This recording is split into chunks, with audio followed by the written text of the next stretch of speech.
Ở Việt Nam mình rất ít nói về sức khỏe của phụ nữ, đặc biệt nhất là sức khỏe sinh sản. Cái hội chứng này đang ảnh hưởng từ 6 tới 13% những cái chị em phụ nữ đang trong độ tuổi sinh sản. 60 tới 80% cái vấn đề của buồng trứng đa nang bị gây ra bởi kháng insulin. Xin chào mọi người đã đến với chương trình Gen Health Podcast và mình là Ngọc, founder của cộng đồng Longevity Việt Nam, cũng là chủ nhân của cuốn sổ tay Thói quen 100 và cuốn ebook về Longevity 101. Ngày hôm nay thì mình sẽ thay mặt anh Linh trở thành host của tập này và chúng ta sẽ có khách mời là chị Trang Thư, hiện đang học thạc sĩ dinh dưỡng tại University of Central Arkansas. Hello chị Thư. Hello Ngọc. Bên chị Thư là đang là buổi sáng đúng không chị Thư? Đúng rồi, bên chị đang là buổi sáng, hiện nay đang là 10 rưỡi sáng. Sao chị Thư tươi quá. Đúng rồi. Chị Thư ơi, bản thân em ấy, thì trước đây em cũng cũng có một chút kinh nghiệm về học dinh dưỡng tiết chế ở Ừm, Đại học Y ấy. Và rất vui khi hôm nay là em cùng với cả mọi người ở đây có sự tham gia của chị Thư. ừm. Chị Thư chị Thư có thể cho em hỏi là tại sao chị Thư lại quan tâm và chọn nói đến cái topic sức khỏe dinh dưỡng và sức khỏe sinh sản phụ nữ được không chị? Chào các bạn, hiện nay mình là Thư, mình đang học, thạc sĩ dinh dưỡng tại, University of Central Arkansas. Thì cái chuyên ngành của Thư là nghiên cứu chuyên sâu về buồng trứng đa nang cũng như là sức khỏe, dinh dưỡng cho chị em phụ nữ. Thì tại sao Thư lại chọn cái chủ đề này? Thì lớn lên ở cái môi trường sống ở Việt Nam á, thì Thư thấy là ở Việt Nam mình rất ít nói về sức khỏe của phụ nữ, đặc biệt nhất là sức khỏe sinh sản. Thì hầu như hiện nay luôn, những cái thông tin trên mạng xã hội, những cái luồng thông tin nó chỉ liên quan tới việc là làm sao để dưỡng da, làm sao để phẫu thuật thẩm mỹ cho đẹp hơn, làm sao để che khuyết điểm. Nhưng tất cả những cái gì mình đang nói đang là vẫn vấn đề bên ngoài. Nhưng mà thật sự cái bên trong, cái sức khỏe bên trong là cái rất là quan trọng mà hiện nay các chị em phụ nữ đang lãng quên. Thì, những cái chúng ta nên nói đó là những cái như là hệ khuẩn nè, microbiome của cơ thể nè, về đường huyết, về insulin, về hormone rất là quan trọng, đặc biệt đối với phụ nữ. Thì chúng ta nên nói chuyện nhiều về hormone nè, về buồng trứng và tử cung. Đó là những cái mà khi mà chúng ta khỏe mạnh bên trong á, thì nó mới bật ra bên ngoài. Tại sao chúng ta lúc nào cũng đau đầu vì mụn, lúc nào chúng ta cũng đau đầu vì dầu, bã nhờn, về gầu, rồi về tóc rụng hoặc là lông rậm rạp, thì chúng ta luôn kiếm những cái sản phẩm để giải quyết liền cái vấn đề đó, nhưng chúng ta không tìm hiểu cái gốc rễ là vì sao chúng ta bị như vậy. Và như Thư đã cũng chia sẻ trên mạng xã hội là nếu mà bạn sinh ra tự nhiên, đúng hông? Nếu mà mình không có một cái mũi cao hoặc là một cái mắt sâu thì tối mình ngủ vẫn ngon. Nhưng mà nếu bên trong của chúng ta không ổn thì đó là những cái mà chúng ta sẽ phải đau âm ỉ và chúng ta sẽ phải chịu đựng mỗi đêm khi chúng ta ngủ. Đó là cái sức khỏe bên trong mình phải tập trung và quan quan tâm đến. Thì Thư chọn cái chủ đề này để nâng cao nhận thức về cái sức khỏe bên trong, cái sức khỏe sinh sản, cái sức khỏe của phụ nữ cho các chị em phụ nữ Việt Nam. Ý nghĩa quá chị ơi! Vâng, chị Thư ơi, thì hiện nay em thấy có rất là nhiều bạn trẻ ấy, đặc biệt là các bạn nữ thì có chia sẻ về việc, kinh nguyệt không được đều này, có những bạn mất kinh từ 6 tháng đến 1 năm và có những bạn mất kinh hẳn 2 năm. Em thấy cái chủ đề này thì đang khá là phổ biến ấy, và đây có phải là một trong những cái triệu chứng mà liên quan đến hội chứng, buồng trứng đa nang, PCOS đúng không hả chị? Thì, cái việc mà mất kinh, là một trong những cái triệu chứng bị buồng trứng đa nang, nhưng cũng không có Ừm. nghĩa là khi mà chúng ta bị mất kinh lâu như vậy là bị buồng trứng đa nang. Nên là buồng trứng đa nang là một cái vấn đề sức khỏe hiện nay rất là nhức nhối của các chị em phụ nữ, và WHO là World Health Organization đã có một cái bài riêng về Polycystic, Ovarian Syndrome là PCOS lên cái trang chủ của họ, để họ đưa ra những cái cảnh báo là cái bệnh này đang ảnh hưởng, cái không phải là cái bệnh mà là cái hội chứng này đang ảnh hưởng từ 6 tới 13% những cái chị em phụ nữ đang trong độ tuổi sinh sản. Đó là như vậy, là tầm từ 19 cho tới 45 tuổi. Đó, cái chủ đề mà buồng trứng đa nang là cái chủ đề rất rất là được nhiều người quan tâm, tại hiện nay á, nó không rõ được nguyên nhân, lý do vì sao bị buồng trứng đa nang. Thì trên cái trang web chính thống của NHS là National Health Service của Mỹ luôn, cũng nói là cái nguyên nhân là unknown, nhưng mà, rất là nhiều cái vấn đề liên quan tới hormone, rối loạn nên là nó dẫn đến buồng trứng đa nang. Vâng, em cũng có xem bản tin của VTV ấy, thì em cũng thấy, càng ngày thì càng có nhiều bạn trẻ, đặc biệt là độ tuổi còn chưa đến 30 tuổi thì cũng đã mắc những cái vấn đề như là vô sinh và không rõ nguyên nhân. Theo như chị vừa chia sẻ thì cái vấn đề PCOS này nó liên quan đến rối loạn hormone, đúng không ạ? Đúng rồi, cái vấn đề, PCOS cũng như là buồng trứng đa nang nó liên quan tới rối loạn hormone, thì nó rất là nhiều cái hormone để chúng ta có thể để tâm tới. Ví dụ như trên, NHS cũng nói rõ là những cái hormone ví dụ như là testosterone trong cơ thể của phụ nữ là một cái loại hormone, nam đó, rồi liên quan tới hormone prolactin là những cái liên quan tới tuyến sữa, hoặc là những cái hormone như là LH cũng là liên quan tới buồng trứng đa nang. Nhưng mà theo một cái nghiên cứu của, NAS và PATHOMAS, 60-80% cái vấn đề của buồng trứng đa nang bị gây ra bởi kháng insulin. Thì kháng insulin chúng ta nghe rất là nhiều hiện nay ở trên những cái diễn đàn trên mạng xã hội. Thì để hiểu rõ được tại sao chúng ta bị buồng trứng đa nang và vì sao nó ảnh hưởng tới 60-80% các ca hội chứng buồng trứng đa nang thì chúng ta phải hiểu, kháng insulin là như thế nào. Thì insulin nó là một cái hormone được tiết ra bởi tuyến tụy, và khi đường trong máu của chúng ta tăng thì nó sẽ đưa cái dấu hiệu là, bây giờ đường trong máu tăng và chúng ta phải điều chỉnh như thế nào, tại vì đường trong máu lúc nào cũng phải nằm ở một cái mức độ bình thường. Nếu nó tăng quá hoặc tụt quá thì nó sẽ ảnh hưởng rất là nhiều tới sức khỏe.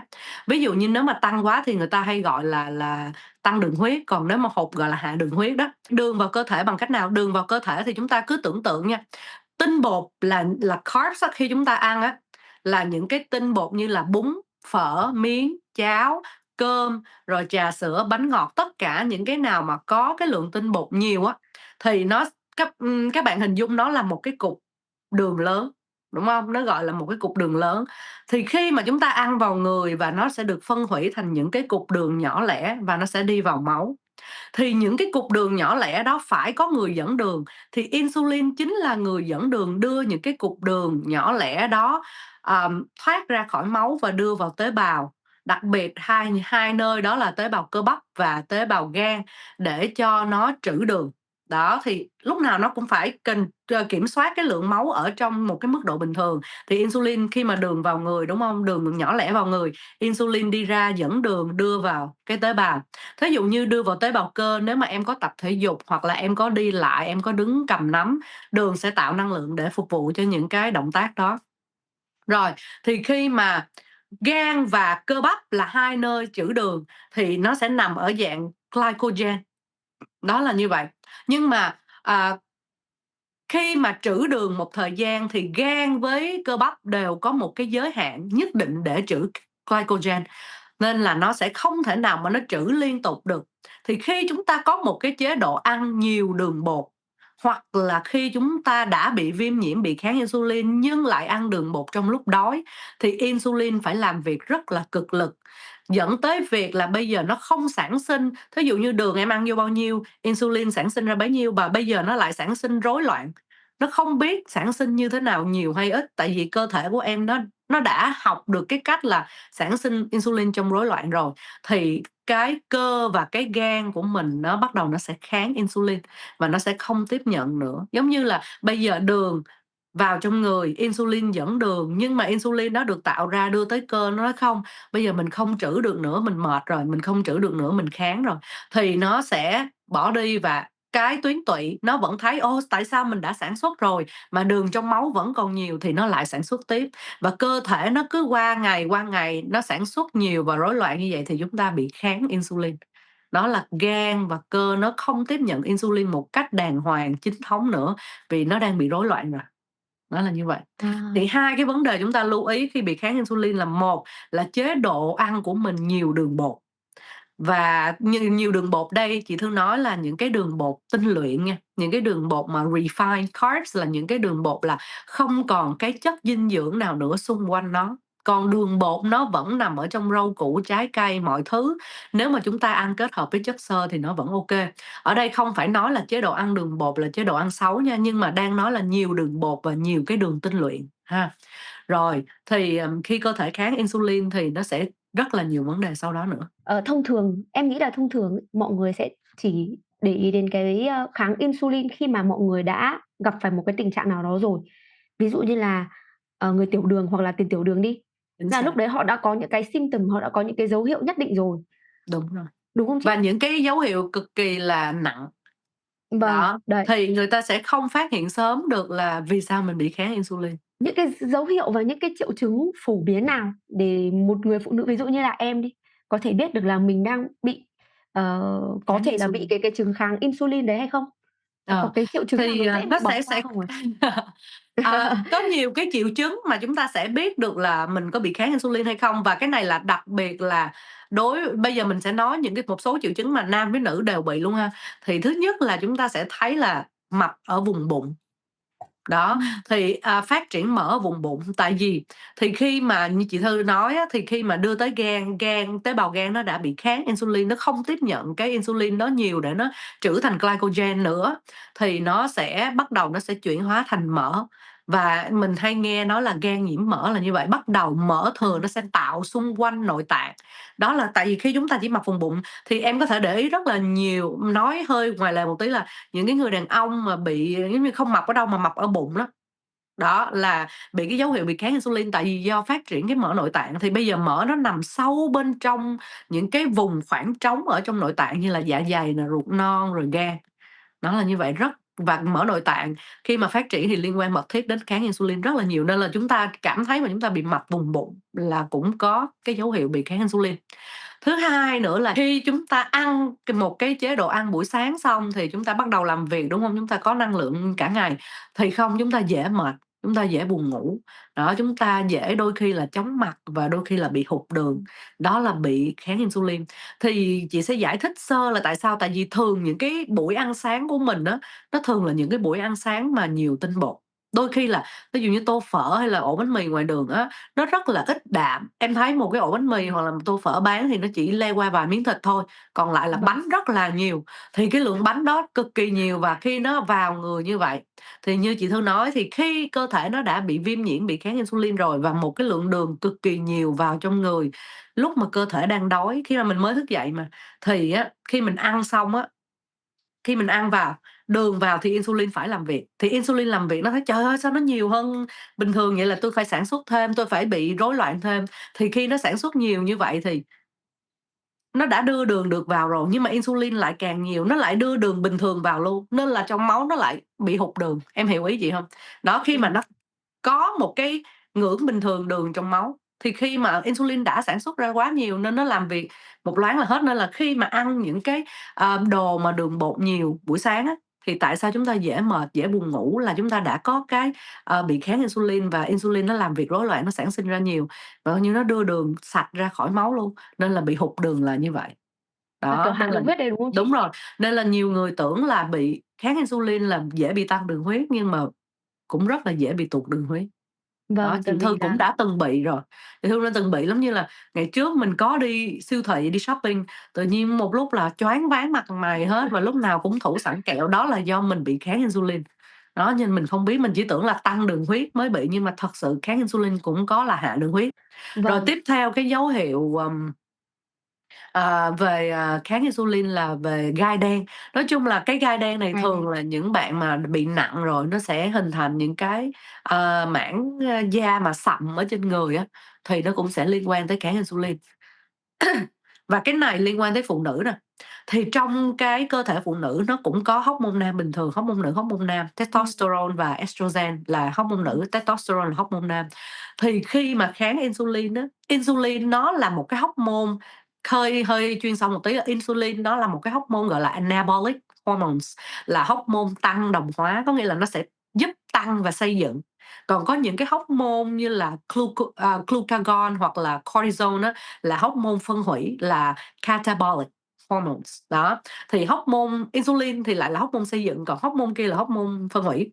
Thì khi insulin nhiều, có nghĩa là nó đang xây dựng mà, thì cơ thể, buồng trứng của phụ nữ lại hiểu là, khi insulin nhiều tao phải tạo ra nhiều cái hormone nam.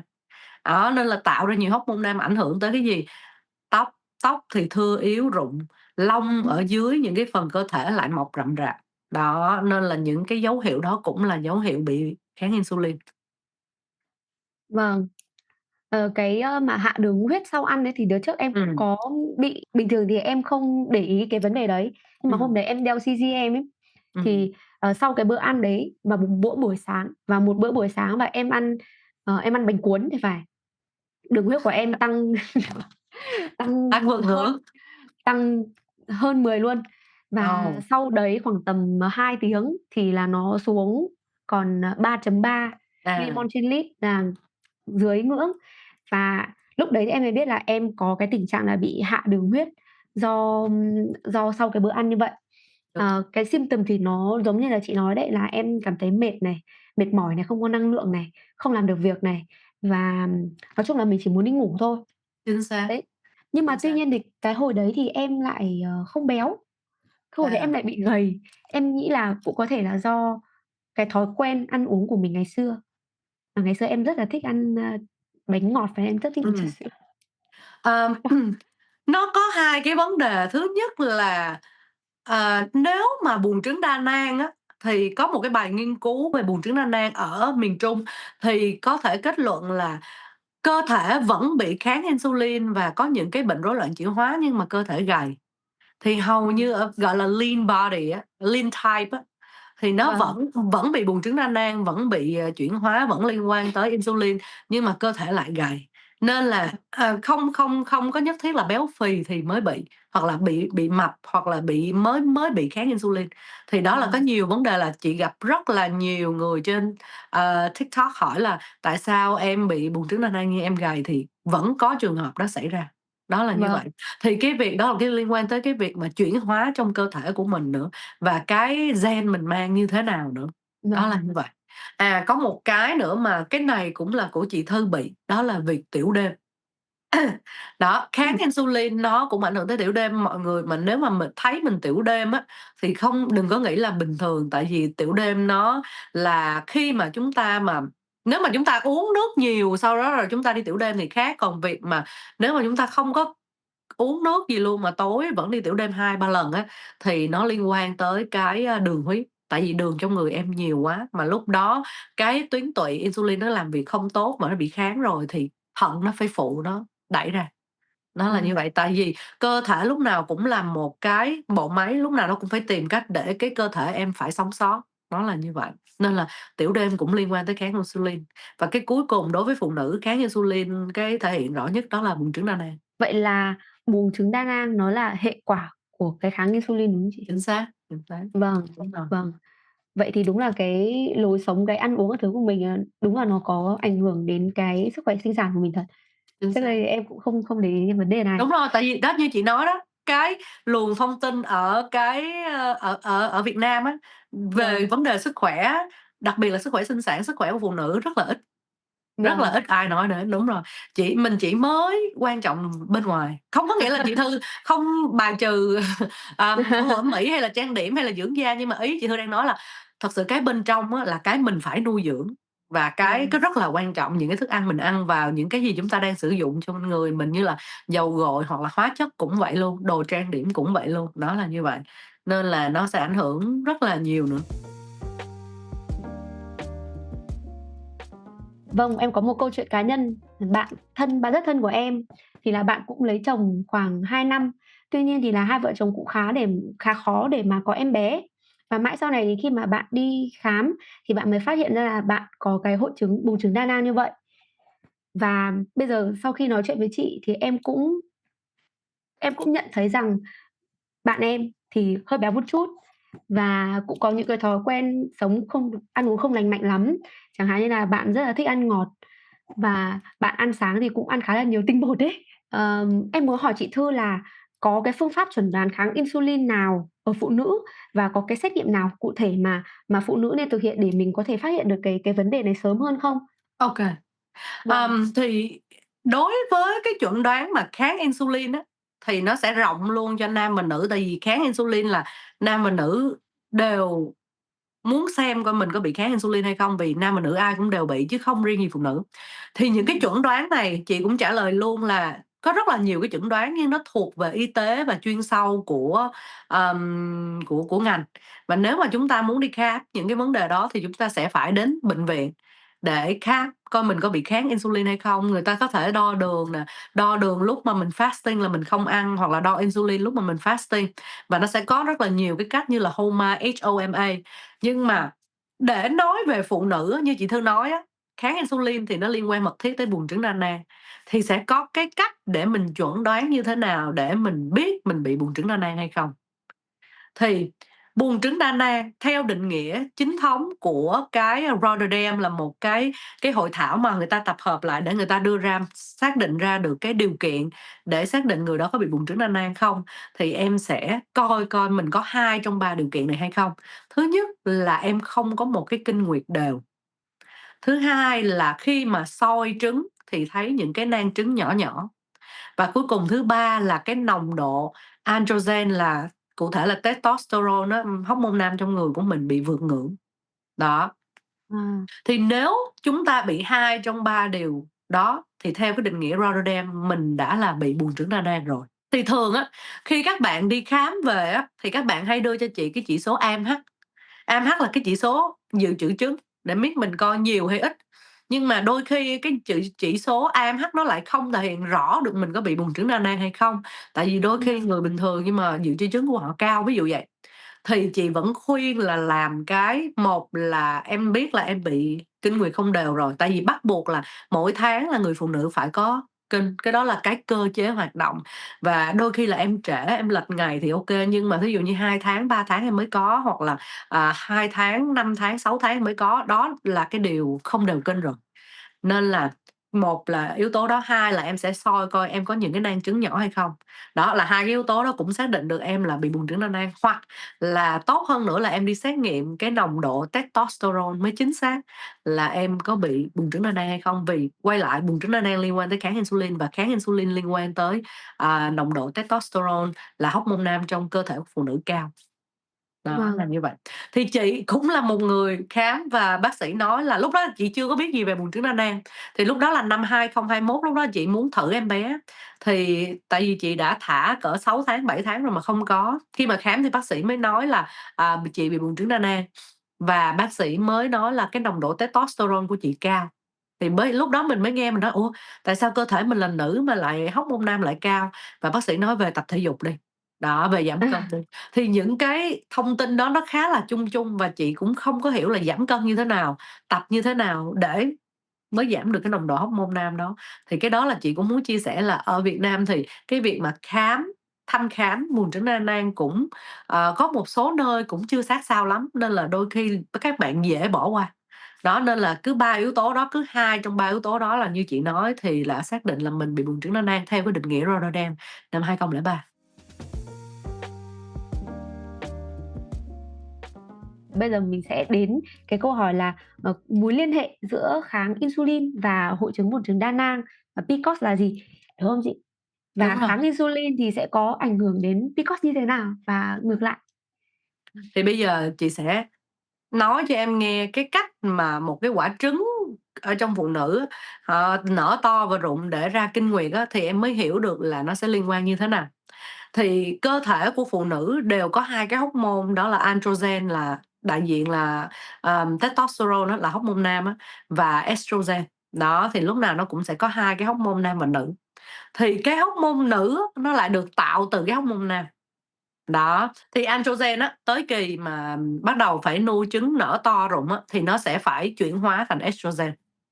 Và trong cái quá trình chuyển hóa thì nó sẽ được hỗ trợ bởi một cái enzyme gọi là aromatase.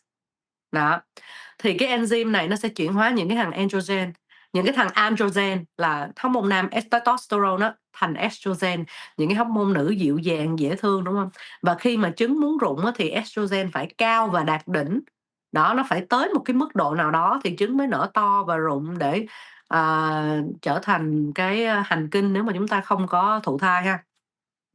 Thì insulin, cơ thể nếu mà ở trong một cái ngưỡng bình thường thì nó không ảnh hưởng gì tới cái estrogen và cái testosterone hết. Nhưng nếu nó ở một cái ngưỡng là cao, nó ở một cái ngưỡng là rối loạn thì nó sẽ ảnh hưởng rất rất nhiều tới việc sản xuất ra estrogen. Nó sẽ block không cho những cái androgen này nó chuyển hóa thành estrogen. nó cứ giữ mãi ở cái hormone nam thôi. Và khi mà nó có thể là đôi khi nó chuyển hóa được nhưng mà ít, nên là cái trứng của em á, nó cứ nở một tí xong nó nhỏ, nở một tí xong nó tèo. Đó là lý do vì sao mà cơ thể phụ nữ bị buồng trứng đa nang có nhiều cái nang trứng nhỏ nhỏ là như vậy.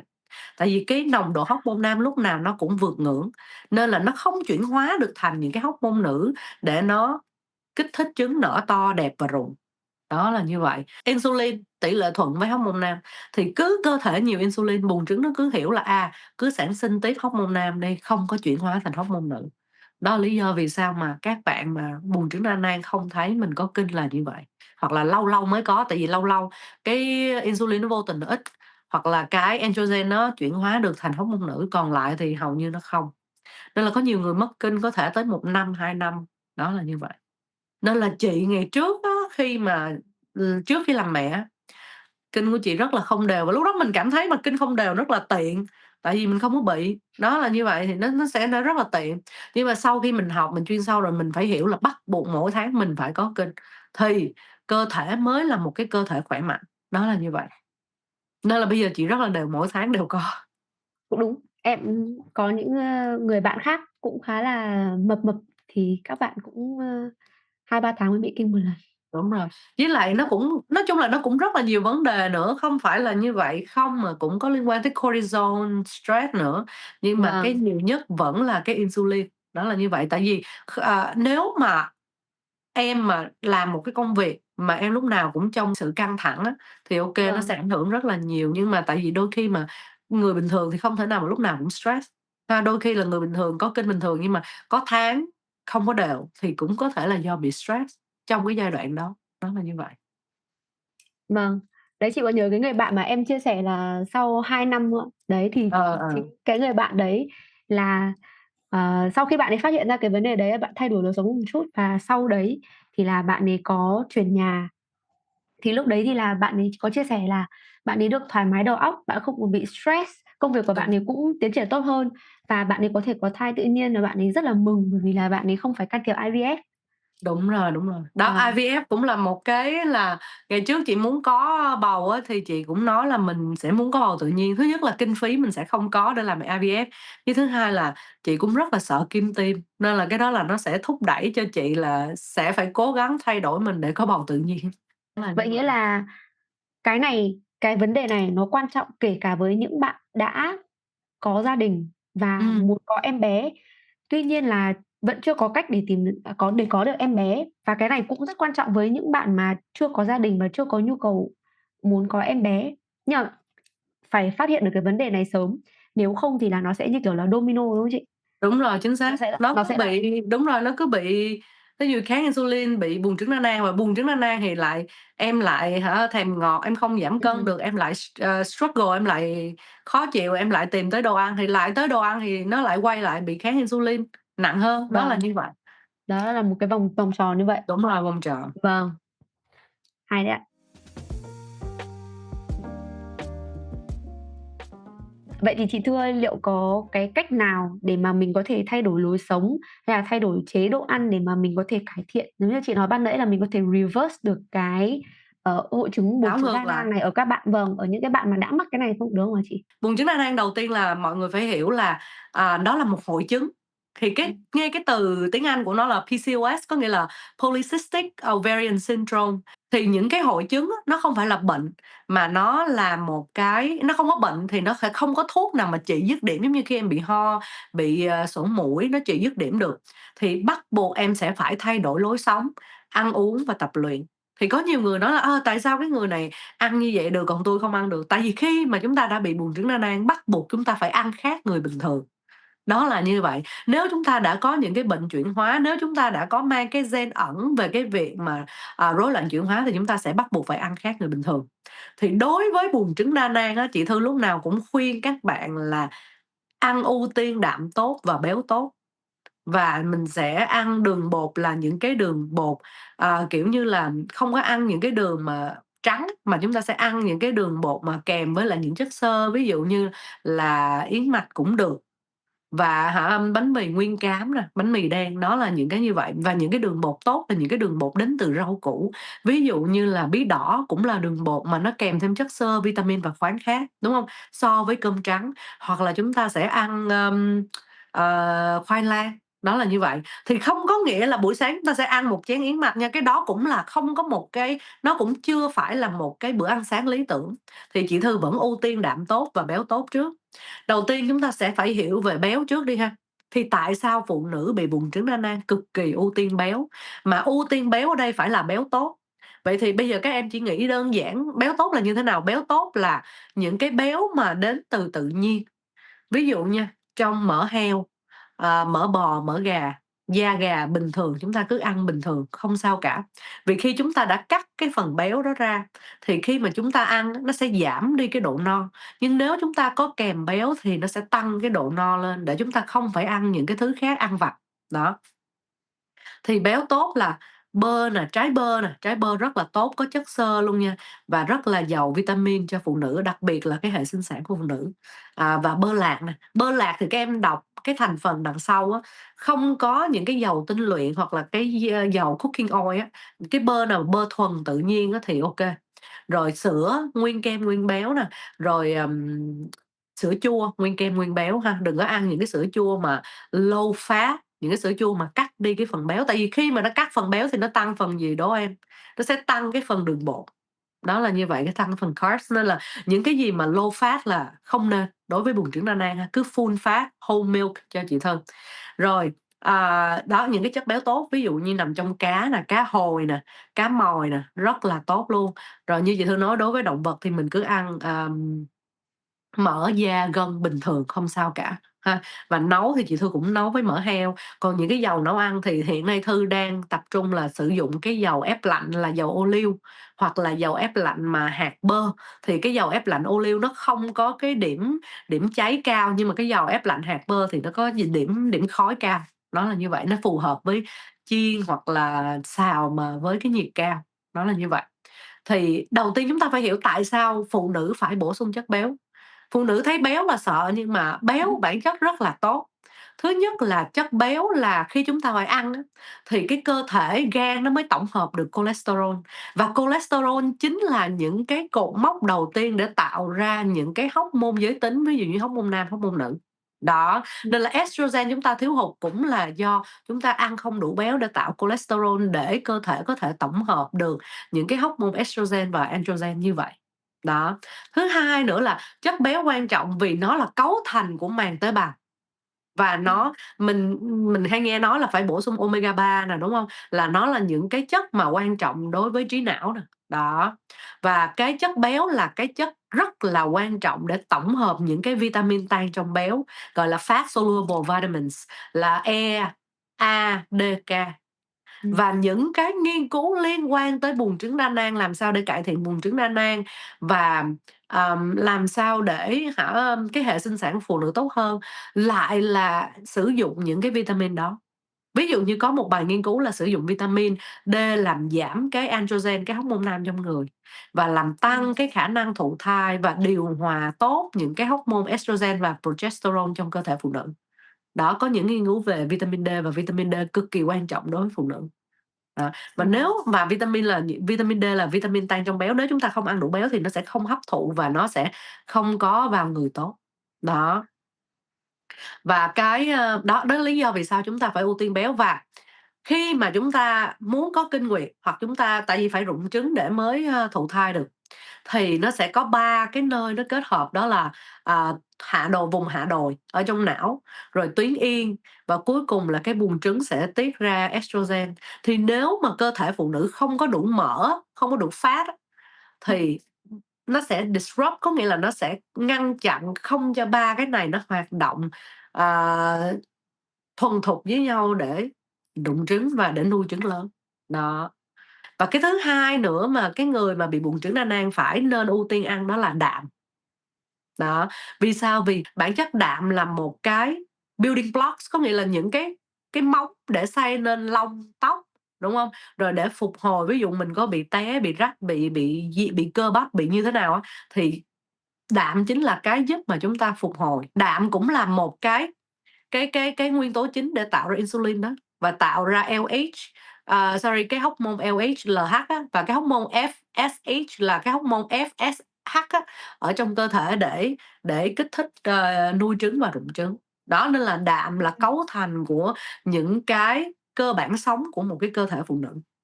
Đó, lông, móng tóc nè, rồi, hormone trong cơ thể nè, insulin nè, tuyến tụy, đúng hông? Nên là chúng ta sẽ ưu tiên đạm tốt và béo tốt. Và ở đây nó sẽ là một cái trick, có nghĩa là một cái tip cho những người nào bị buồng trứng đa nang là tại sao em ăn những cái bữa ăn mà nhiều đường bột á, em hay dễ bị đói. Tại vì đường bột á, có những cái nghiên cứu cho thấy á, nó sẽ kích thích cái hormone ghrelin, là một cái hormone sản sinh trong dạ dày và làm cho mình đói. Nó Ừm, báo hiệu lên não và nó nói là, bây giờ tôi đói và tôi cần ăn.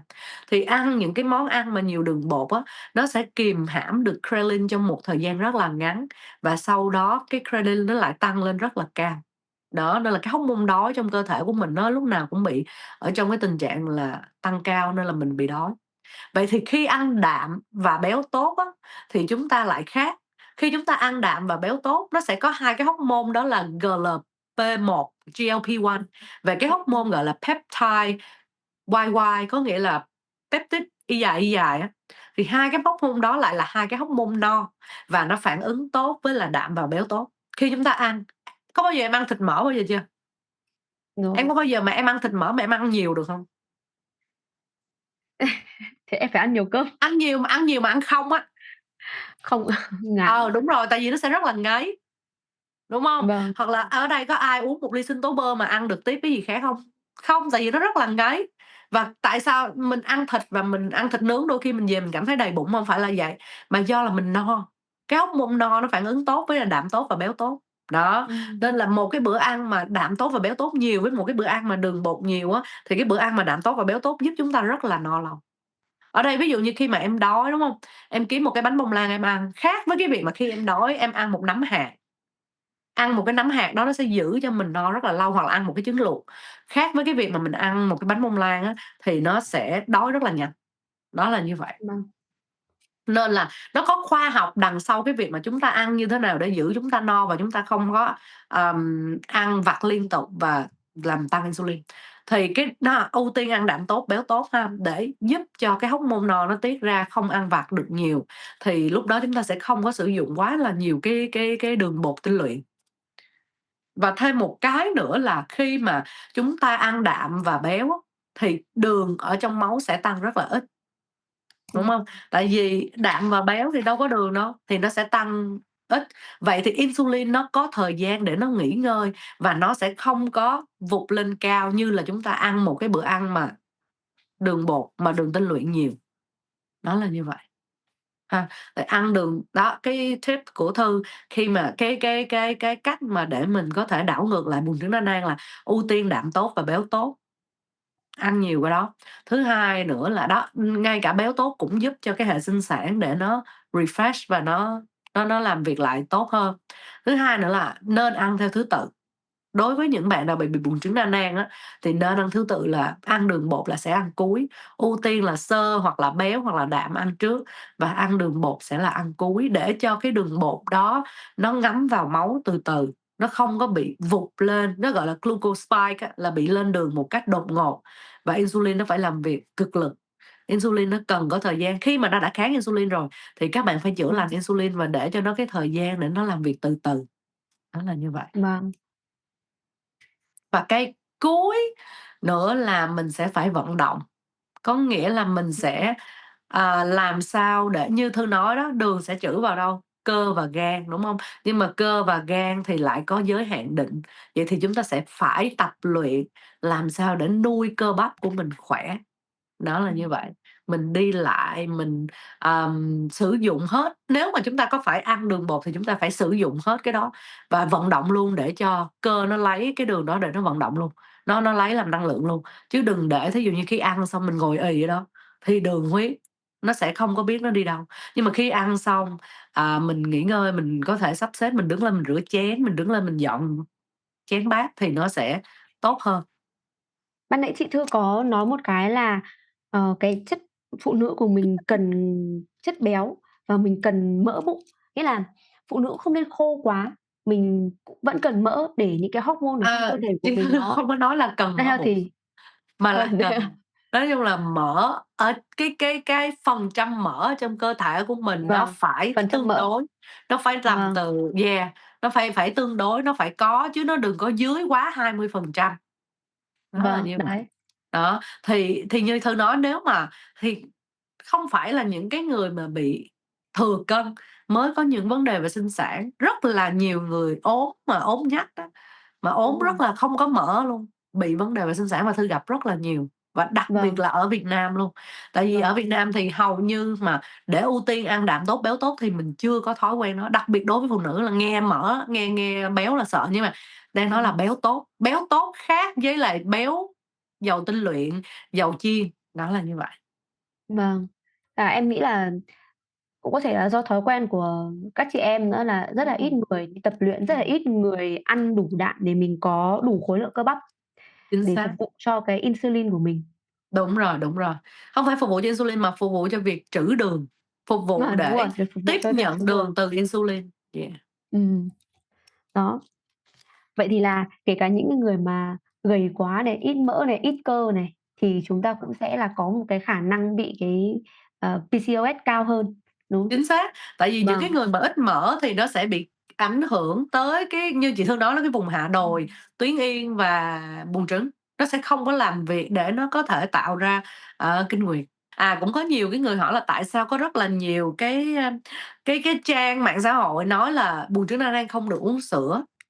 Thì chị Thư cũng nói luôn là ở đây chưa có một cái nghiên cứu nào trên thế giới xác nhận 100% là sữa là tác nhân gây ra buồng trứng đa nang. Đó, nên là những cái bài nghiên cứu về những cái chất hoạt động trong sữa á, thì nó cũng chỉ là những cái nghiên cứu rất là nhỏ thôi, nó không có thể hiện hết được cái vấn đề.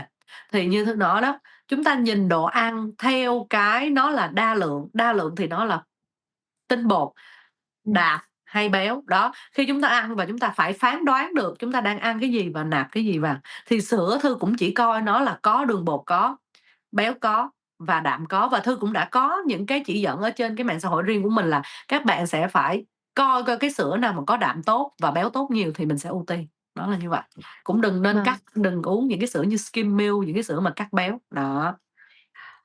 hoặc là đừng uống sữa yến mạch đóng chai. Đúng. Nói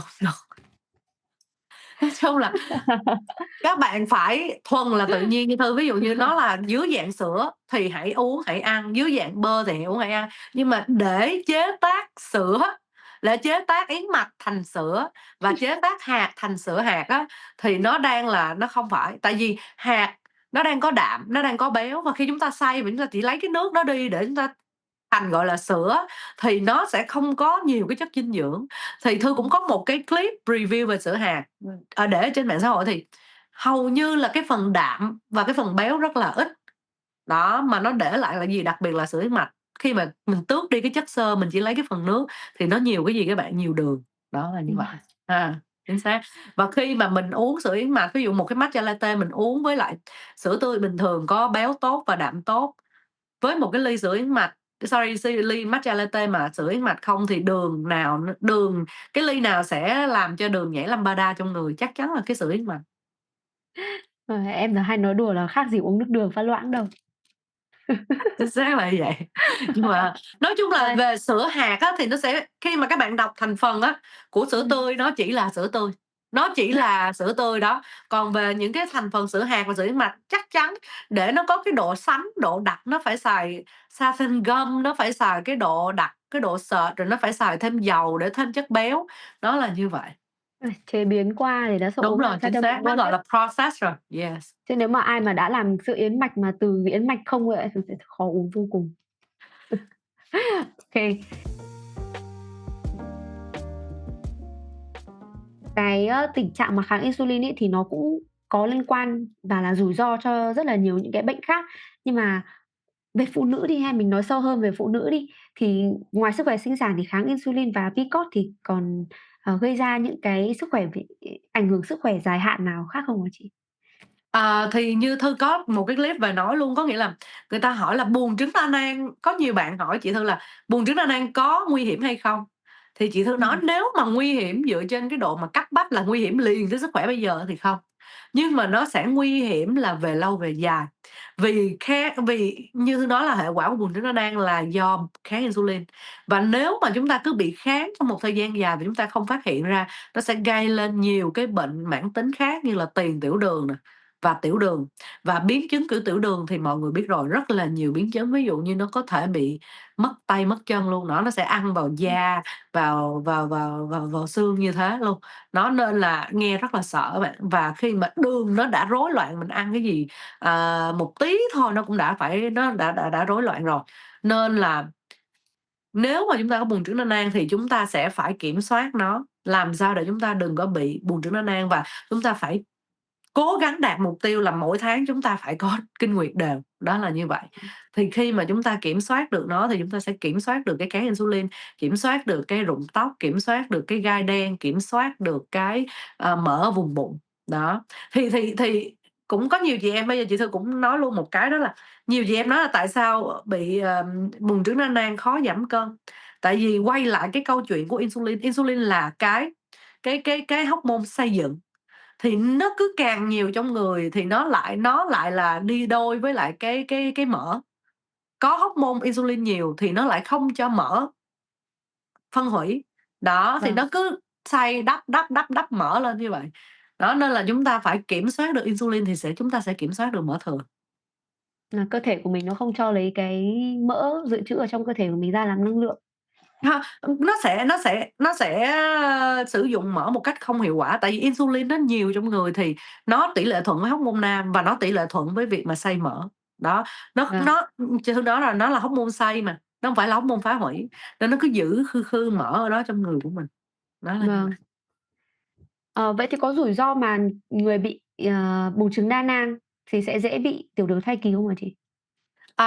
Rất là rủi ro tại vì Vâng, cơ thể mình đã kháng insulin, và nếu chúng ta không kiểm soát được đường huyết thì chúng ta sẽ rất là dễ bị tiểu đường thai kỳ.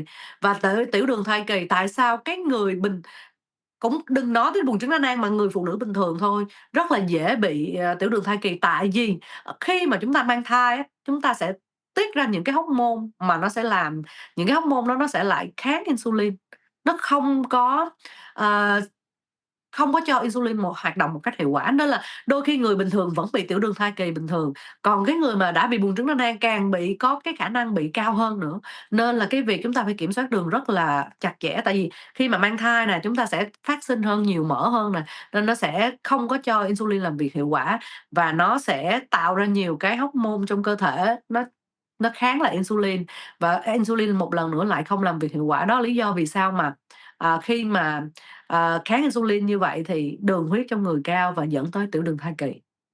vâng, Đó, nên là phải cực kỳ quan trọng trong cái chế độ ăn của mình lúc mà mình bầu. Buồng trứng đa nang hay không bị buồng trứng đa nang cũng phải rất là cẩn thận, và đặc biệt là buồng trứng đa nang phải cẩn thận.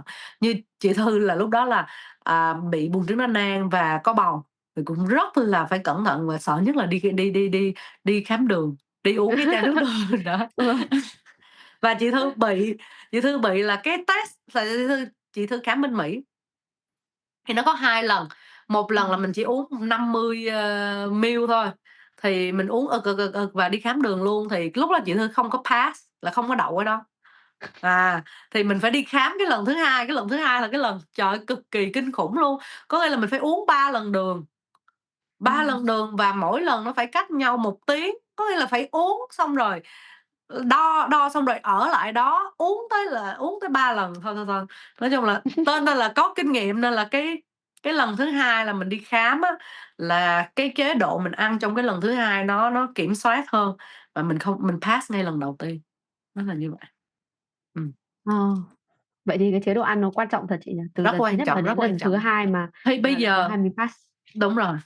Cái chế độ ăn rất là Vâng. quan trọng, tại vì cái kết nối của mình với thế giới đâu có gì ngoài cái việc ăn, mình đưa vô mà, đúng hông? Mình đưa vô để mình nuôi cơ thể, nên là đôi khi bây giờ đối với Thư á, cái việc ăn nó không phải là ăn để ngon, để thỏa mãn nữa, mà mình đang nạp chất dinh dưỡng, đó là như vậy. À, Như buổi vâng, sáng, ăn sáng thì Thư gọi là nạp chất dinh dưỡng buổi sáng, hoặc là ăn trưa gọi là nạp chất dinh dưỡng buổi trưa, hoặc là ăn tối gọi là nạp chất dinh dưỡng buổi tối, thì có như vậy mình mới ý thức được mình phải nạp cái gì. vâng, Đặc biệt là buồng trứng đa nang cũng là cái mà chúng ta phải suốt đời như vậy, nó không thể hết. nhiều khi không thể nào bây giờ hư đều kinh rồi, ăn uống thả ga hông phải. Tại vì cái Ừm. gen cái gen nằm ẩn ở trong người rồi, và chúng ta đã có cái quá khứ bị như vậy rồi, chúng ta phải như vậy suốt đời. Ờ. Đó, Nghĩa là khi mà mình đã bị cái này rồi thì mình sẽ có, như kiểu là, có một cái đoạn code nằm ở trong cái gen của mình, kiểu, epigenetic, đúng không chị?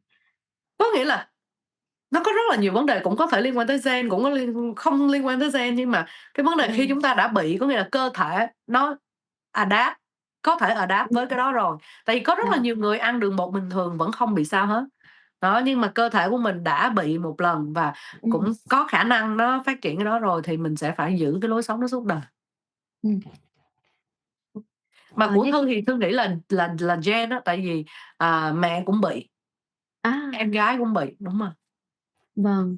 Ngoài lề một tí là ngày xưa Thư có học cái về dinh dưỡng liên quan tới gen á, Ừm. thì người ta cũng có thể nói là tại sao á, đứa con của mình á, mình phải tập cho nó ăn tốt. Tại vì nó sẽ có thể thay đổi cái cấu trúc gen. Đúng Đó, rồi. nó sẽ làm cho cái bộ gen mình tốt hơn. Tại sao cái gen bây giờ đẻ ra thì nhiều em bé rất là dễ bị rối loạn chuyển hóa là do Ừm. cái quá trình của bố mẹ, ông bà ăn uống không được kỹ và chúng ta tạo ra những cái bộ gen không có khỏe. Đó lý Vâng. do vì sao mà đối với con Thương ngay từ nhỏ là phải chế độ ăn uống rất là, kiểm soát để cho sau này, những cái thế hệ sau này của con mình thì nó sẽ có Vâng. những cái bộ gen nó khỏe hơn. Đó là như vậy, Vâng. rất là quan trọng luôn. Vâng, đấy, em cũng, làm những cái nghiên cứu, cũng có viết bài về những cái topic về longevity Đúng rồi. ấy. Vâng, thì có đọc, những cái bài mà anh David Sinclair ông ấy chia sẻ, thì là Đúng rồi, con người mình sẽ có 2 bộ gen, một là cái bộ gen mà mình thừa hưởng, hai là cái bộ gen do cái lối sống của mình sẽ biết chính xác, đè lên cái bộ gen đó. Mình ăn uống không chỉ cho mình, mà mình còn ăn uống mình cũng phải suy nghĩ là cho con mình nữa vì nó sẽ pass down xuống. chính xác, chính xác. Vâng, Nhưng và mà cả chị cái hai đứa chị đủ rồi, em thêm đứa nữa em có pass down. em thấy có cả cái topic về microbiome nữa cũng rất là hay nhá, là bởi vì Microbiome cực kỳ hay. vâng, nghĩa là bố mẹ ăn như thế nào thì con sẽ có cái microbiome nó tương tự giống nhau. Ví dụ như là ở Ừm, trong trong nhà cả gia đình nếu như mà ăn cùng một chính món thì xác. con sẽ hầu như là thích ăn món đấy. Đấy là cái lý Cái do tại sao microbiome nó rất hay. rộng hơn nữa là người ta nói là tại sao nên gần những cái người mà chơi thể thao. Tại vì Đúng rồi, cái hệ khuẩn và cái mồ hôi của họ có những cái microbiome tốt. đúng rồi, hay thật. Rồi, Đó thì chị mới nói là những cái đó là những cái nên nói ở trong cái cho những cái giới trẻ, nhất là những cái bạn phụ nữ Việt Nam nghe. Đó, nhiều hơn về sức khỏe, về sinh sản, về về mình hiểu cái bản chất con người của mình, hơn là vâng, mình chỉ nói liên quan tới việc appearance. Đó là như vậy. vâng. Ở đầu clip ấy thì, em và chị cũng đã có nói về, việc VTV đưa tin về những cái bạn càng ngày càng có nhiều bạn nữ thì là khi đi khám thì họ phát hiện ra là họ bị vô sinh và không rõ nguyên nhân. Thì chị Thư có thể chia sẻ thêm về cái này được không ạ? Ờm, thì không rõ nguyên nhân thì thật sự nó cũng rất là rộng, nhưng mà bây giờ chị Vâng. nói về buồng trứng đa nang đi ha. Thì tại sao những cái phụ nữ bị buồng trứng đa nang rất là, nó, gọi là, hiếm muộn, chứ cũng không phải là Ừm. vô sinh, là do khi trứng không có rụng, thì em không biết để em biết được là em sẽ quan hệ như thế nào, trong thời gian nào. Tại vì nếu mà đối với người bình thường á, thì Ừm. trứng rụng đều thì tới cái kỳ thì khi nào người ta sẽ canh được là trứng rụng như thế nào. Còn đối với người bị buồng trứng đa nang coi như là nó vô vọng. Đó, chị Thư đã từng, kinh nghiệm của chị Thư là chị Thư đã từng là canh trứng bằng que, rồi canh trứng bằng, nhiều cái cách khác, nhưng mà cái que thử rụng trứng á, nó không thể Ừm. đúng được. Tại vì cái hormone cái que thử rụng trứng là nó nói về cái hormone LH, nhưng mà cái hormone LH của người buồng trứng đa nang nó không như người bình thường, nó sẽ bị biến động rất là nhiều. Nên là đôi khi thử que là thấy vậy nhưng mà chưa chắc bên trong em rụng trứng. Đó là như vậy, nên là em sẽ phải điều hòa cái kinh nguyệt và kiểm soát cái, kháng insulin để em đưa về khi bị buồng trứng đa nang em đưa về là em có người là có kinh đều trước đã, rồi mới Ừm. mong là có em bé được. Nên là nó sẽ khó là khó như vậy, nó sẽ vô vọng không biết là khi nào chúng ta rụng trứng. Tại người bình thường người ta sẽ biết được cái ngày đó để người ta, Vâng. kiểm soát, người ta có thể kiểm soát bằng app, đó, nhưng mà cái người người bình thường thì không thể. Rồi còn trứng nó còn chỉ nằm trong cơ thể từ 12 tới 24 giờ, nếu không có, tinh trùng để thụ thai thì nó coi như là trứng nó đi, đó, càng khó hơn nữa. Vâng. Rồi càng khó hơn là cái người chồng là phải khỏe nữa, nên nó rất là nhiều vấn đề. Nên là cái quan trọng là bản thân mình chưa. Vâng. Rồi, Đấy, em cũng không nghĩ là, trà sữa và bánh ngọt trà sữa và bánh ngọt nó lại làm khổ mình như thế này đâu. chính xác. Có nghĩa là ngày xưa thì làm gì có trà sữa và bánh ngọt, nếu như mình Vâng. đánh bắt nuôi trồng cái gì thì nó lấy lên mình ăn thôi. Đó là lý do vì sao ông bà ta không có những cái processed food à. Và khi chúng ta có processed food thì chúng ta sẽ bị tiếp cận tới cái đường, cái đường bột, cái tinh luyện nhiều hơn, gọi là refined carbs á.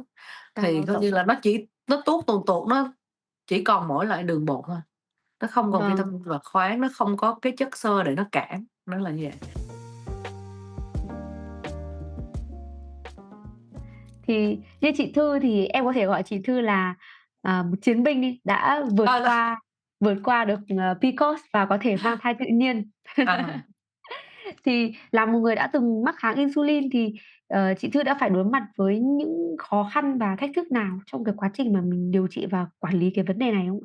À, thì cái chia sẻ kinh nghiệm là bản thân của chị là, đã từng bị kháng insulin và mình không biết.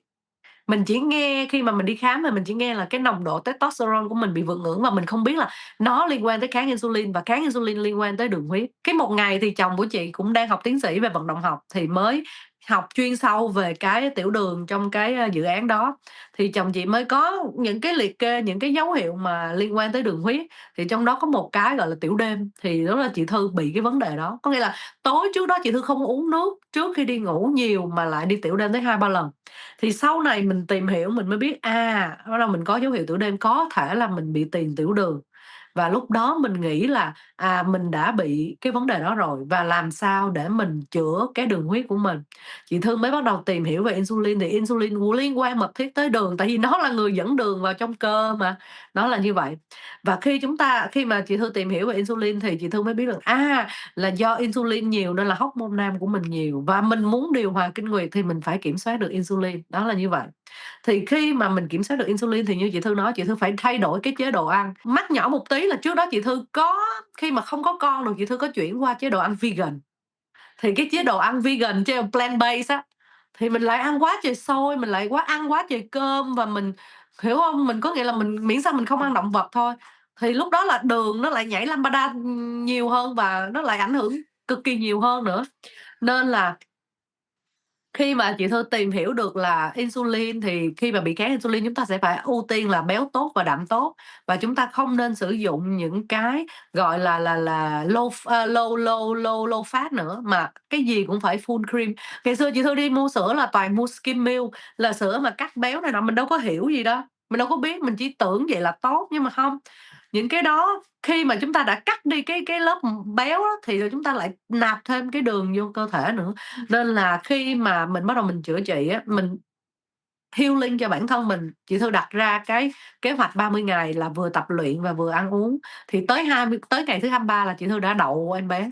Cái kế hoạch ăn uống của chị Thư là sẽ phải ăn theo thứ tự, đó, và chị Thư sẽ có rau và không có đường bột, không phải là cơm nữa mà là hạt diêm mạch nè, rồi bí đỏ nướng nè, rồi, những cái rau củ nướng để bổ sung đường bột cho mình. Lúc đấy, tinh thần của chị có thoải mái không? Thoải mái, có nghĩa là khi Vâng. mà mình hiểu ra được rồi, khi mình hiểu được insulin, mình hiểu được testosterone, mình hiểu được mối liên hệ, mình hiểu là, tại sao cơ thể mình bị như vậy và tại sao mình không có con được, mình chấp nhận cái điều đó. Đó là lý do chị Thư không có bị là, tại sao tôi lại như vậy? Chị Thư không than trách nữa mà chị Thư bắt đầu thay đổi bản thân mình. Và khi mà chị Thư cầm cái que 2 vạch thì chị Thư mới nói là, những cái gì mà mình đã đọc, những cái gì mình áp dụng, những cái gì mình học á, thì, nó đã đúng như những cái gì diễn ra và Thư quyết định là đi theo dinh dưỡng mà dinh dưỡng chuyên nghiệp như vậy, phải học thạc sĩ để giúp cho các chị em phụ nữ Việt Nam. Vì chị Thư nghĩ là đâu đó là sẽ có những người như mình và thật sự là như vậy. Khi mà chị Thư tạo cái kênh TikTok á, thì rất là nhiều người coi như một ngày, ngày nào cũng nhận tin nhắn về buồng trứng đa này. Rất là nhiều, bây giờ cái bệnh này rất phổ biến và rất trẻ hóa. Vâng. Bây giờ có rất là nhiều người đi khám buồng trứng đa nang về bác sĩ nói là, em phải giảm cân.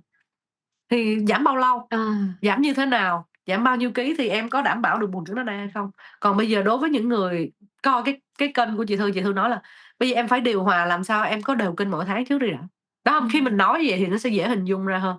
Em phải ăn uống như thế nào để như chị Thư nói để đều kênh nè. Thì bây giờ rất rất là nhiều người mỗi ngày vô cảm ơn chị Thư là bây giờ, không có kênh 1 năm, 2 năm mà bây giờ đã có lại bình thường. Cơ thể nó rất là kỳ diệu, có nghĩa là nó Vâng, sẽ khi mà mình đưa nó về lại cái trạng thái cân bằng á, thì nó sẽ hoạt động lại bình thường. Những cái nguyên tắc dinh dưỡng cụ thể nào mà chị Thư sẽ phải theo, đúng hông? Cho tới bây giờ luôn, là thứ nhất vâng, là ăn theo thứ tự, là cơ thể phải có rau béo đạm trước, tráng trước rồi mới ăn đường bột.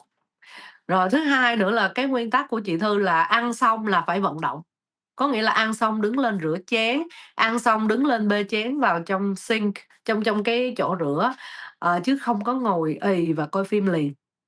Thứ ba nữa là như chị Thư nói, ví dụ như cái vận động nó cũng áp dụng, ví dụ như mình muốn đi siêu thị và mình muốn uống một ly trà sữa đi, thì mình có thể vâng. mua và mình đi một vòng siêu thị, mình uống trong cái lúc mà mình đi dạo siêu thị, đó là như vậy.